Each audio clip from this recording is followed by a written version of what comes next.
uma passagem do Gita, no qual o Arjuna fala assim: Ok, Krishna, agora eu compreendi a sua natureza real, né? A sua natureza superior, mas eu gostaria de vê-la, eu gostaria de contatá-la, né? Eu quero ver quero ver você em sua grandiosidade, em sua realidade. Aí Krishna diz: Não, não, não. Você não vai poder me ver, porque se eu me apresentar como uma forma, eu sou o Deus inferior, não o Deus superior. Ah, não, mas já que você não pode se apresentar como em sua natureza superior, se apresente em sua natureza inferior, né? Pelo menos isso eu quero. Olha, Júnior, você quer conhecer a minha natureza inferior? Porque pode ser muito chocante, né? Aí a Júnior diz, não, não, eu estou preparado, né? Nós estamos já no capítulo 16, né? Apresente-se em sua natureza inferior, em sua totalidade, né? Aí ele se apresentou, né, como aquele ser que devora tudo, que destrói o inteiro universo, né? E a foto é uma foto intrigante, porque os seres vivos, né, sendo devorados pela mandíbula do Lord Shiva, né? A mandíbula da morte. O Senhor está livre de todos os atributos, o que significa que o Senhor é livre das mandíbulas da morte, e este Senhor nada mais é do que eu, em minha natureza intrínseca. Portanto, eu estou livre das mandíbulas da morte. Mas o Senhor está livre de todos os atributos, significa, se Krishna experimentou a forma de Deus naquela passagem do Gita, ele não experimentou a forma ou a natureza superior de Deus, mas a inferior, né? Então, um Deus com forma é um Deus que é limitado. Por quê? Tudo aquilo que tem uma forma, isso aqui é uma forma quadrada, né? Então, é quadradinho assim, né? Então, esta forma limita isso aqui não pode se expandir nem para cá assim, nem para lá, né? Porque todo aquilo que tem uma forma é limitado por natureza, né? Então, um Deus com forma é um Deus que foi limitado, que serve um determinado propósito até que o indivíduo comece a crescer e compreender que existe um Deus totalmente sem forma, um Deus que não é obtido através dos cinco órgãos dos sentidos e a mente. Mas se você experimenta um Deus com forma, tudo bem, né? Isso serve no início. Você é um estudante júnior, né? E que tudo bem. Se você experimentou esse Deus como um objeto, né, com nome, com forma e atributos, esta é a forma inferior de Deus, saiba que certamente é Deus, né? Uma manifestação de Deus, é uma visão de Deus, é uma ótima experiência espiritual, e essa experiência faz de você um bhakta mais fervoroso, etc. Parabéns a você, devoto, porque você teve uma visão de Deus, né? Mas do ângulo vedântico nosso, se você tem uma visão deste Deus conforme, saiba que não é o Deus verdadeiro. No Kena Upanishad, um outro Upanishad diz, aquele que não pode ser percebido pelos olhos, pelos outros sentidos também, é conhecido como o verdadeiro Brahman. E não aquele Brahman, aquele Saguna que as pessoas adoram por aí, né? Portanto, um Vedantino avançado não quer mais experimentar Deus através de um nome, forma e atributos, ele quer realmente compreender o Deus superior, que não é um objeto de experiência, porque qualquer objeto de experiência precisa ter qualidades, propriedades e atributos que são limitantes. Mas esse Deus superior é livre de todos os atributos limitantes, ele é sem forma, né? Ele é fundamentalmente sem nenhuma forma manifesta. Esta é a natureza de Nirguna Brahman. Uma vez que você entende este Deus sem forma e sem atributo, porque o Deus inferior é Ishvara, ou Saguna Brahman, que ele é definido pelo atributo Sattvaguna, conhecimento total, né? Supremo. Mas quando nós nos referimos ao Deus absoluta, ele não tem nem mesmo o Satvaguna para dizer assim, esta é a natureza de Deus, conhecimento total. Não, esta é a natureza do Deus inferior, tá? Conhecimento e inteligência suprema. Então, esse Senhor sem forma e sem atributo, ele jamais estará localizado em local nenhum. Nenhum GPS vai te ajudar a encontrar esse Deus.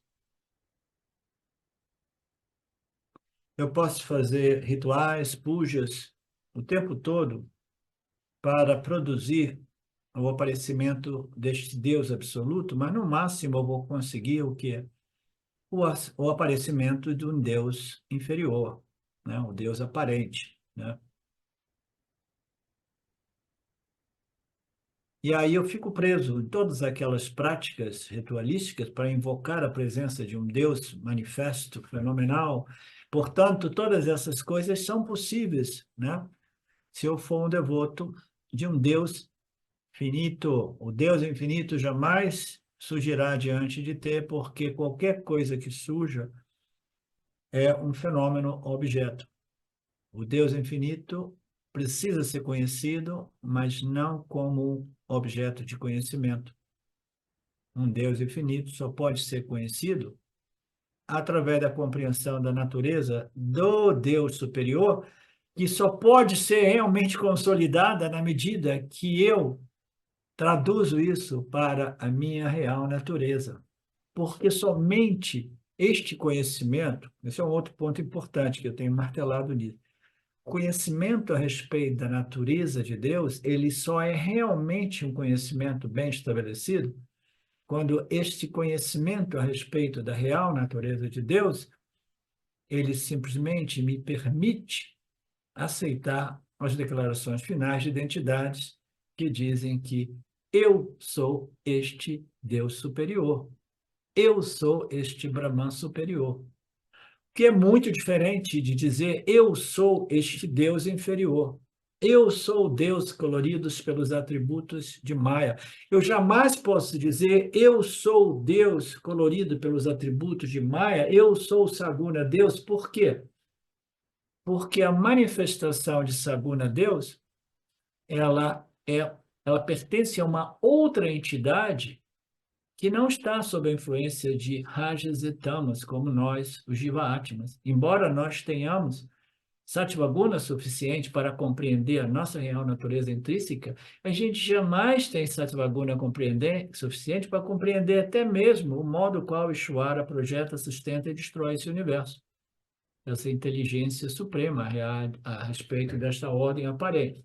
Então, eu jamais posso dizer que eu sou esse Deus inferior, mas eu posso dizer eu sou esse Deus superior. Aí as pessoas pensam, putz, esses vedantinos são realmente arrogantes, eles são doidos, né? Eles aceitaram que eles não são o Deus inferior, o Deus aparente, mas eles dizem eu sou de natureza Deus absoluto, Deus superior, né?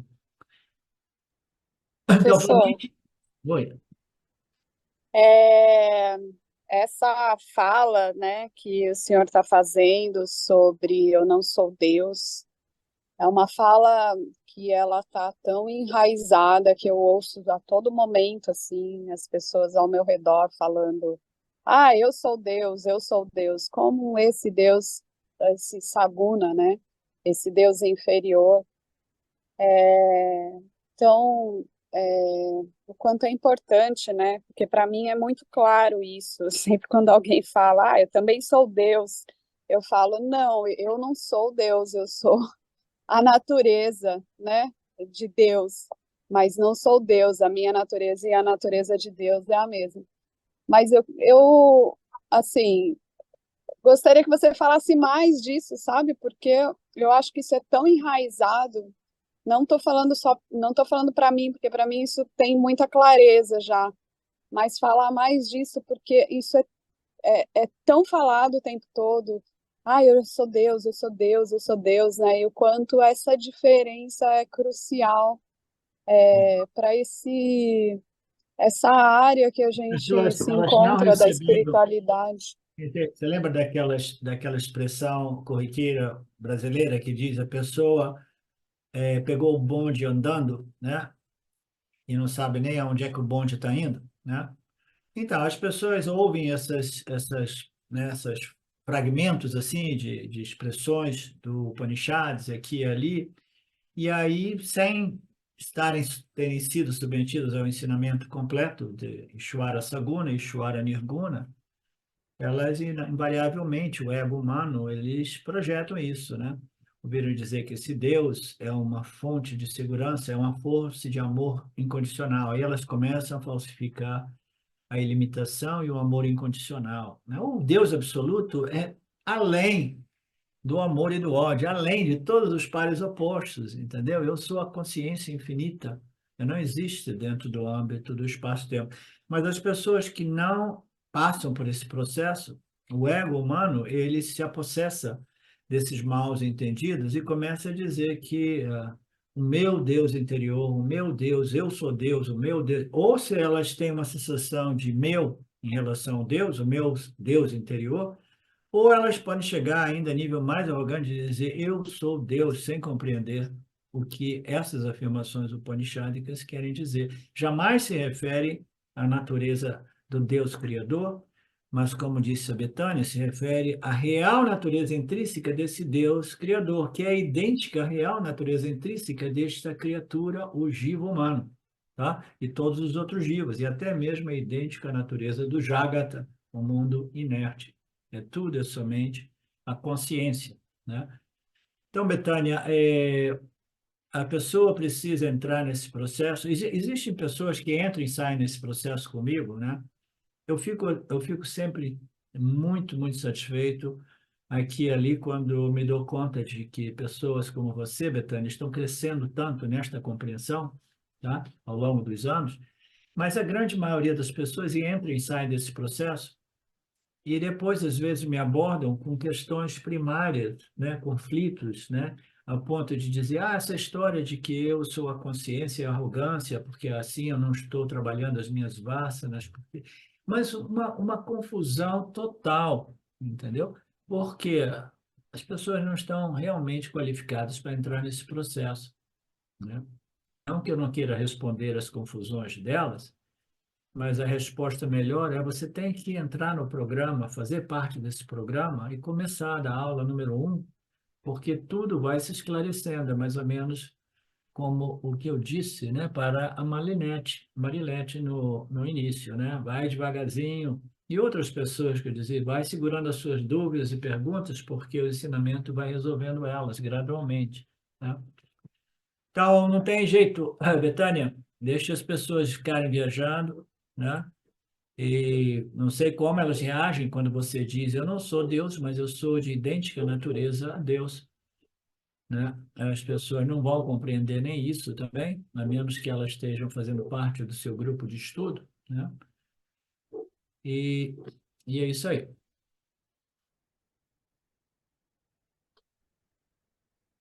As pessoas querem ser um Deus finito, um Deus, né, com atributos, porque elas se sentem ainda o jiva de atributos e elas ficam em inveja de Deus, porque o Deus inferior tem atributos de onipresença, onipotência, todo conhecimento, etc. E as pessoas viajam, não, eu quero ser um super-homem, né? Um super-jiva, né? E a gente diz, esse Criador, Deus Ishvara, não é um super-jiva, não pense que você pode desenvolver as propriedades e características de Deus para se tornar um super-jiva idêntico a Ishvara. Não, isso é impossível. É impossível, nós estamos longe de desenvolver a inteligência e a sabedoria de Ishvara, né? Mas são as confusões que existem por aí. Então, eu quero realmente me identificar com Deus infinito. Olá, queria trazer aqui para vocês o quanto eu tenho me beneficiado dos ensinamentos do Vedanta. Esses ensinamentos do Vedanta, eles mudaram a minha vida, o meu estilo de vida, né? A partir de uma compreensão sobre Jagata, o mundo, sobre essa pura inteligência Ishvara, sobre o Jiva, né? A mente, o funcionamento, sobre a aplicação do Karma Yoga diariamente na vida, o quanto isso beneficia a purificação da mente, né? Para poder daí acessar aquilo que é mais valioso. Aliás, eu diria sem valor estimável, inestimável, né? Uma riqueza profunda, que é a compreensão sobre os ensinamentos de Satya, a consciência, a existência ilimitada que sou. Bom, eu sou uma aluna de Vedanta, desse grupo Vedanta Brasil, que iniciei a jornada, estou no começo da jornada, mas essa jornada seria impossível sem o apoio diário de um professor qualificado, o professor Arlindo Nagar, nosso professor, que dedica a sua vida, que dedica as batidas do seu coração exclusivamente para o ensino do Vedanta. Ele gosta de usar a frase, o coração que se doa recebe. Então ele é esse coração que doa. E aí a minha pergunta e o meu convite é: e você? Tem se beneficiado também dos ensinamentos, da compreensão, da clareza desses ensinamentos que são trazidos para nós? Sim? Se sim, o coração que doa recebe. Então o convite é: se você se beneficia, você pode também fazer uma doação. Essa doação, ela é necessária, apropriada, para a manutenção, né, desse ensinamento vivo diariamente para nós. E é um convite para que a gente possa nutrir esse grupo com o dar e o receber. E se você se beneficia, tenho certeza, qualquer valor mensal é suficiente. É o valor que o seu coração sentir, mas é um valor apropriado.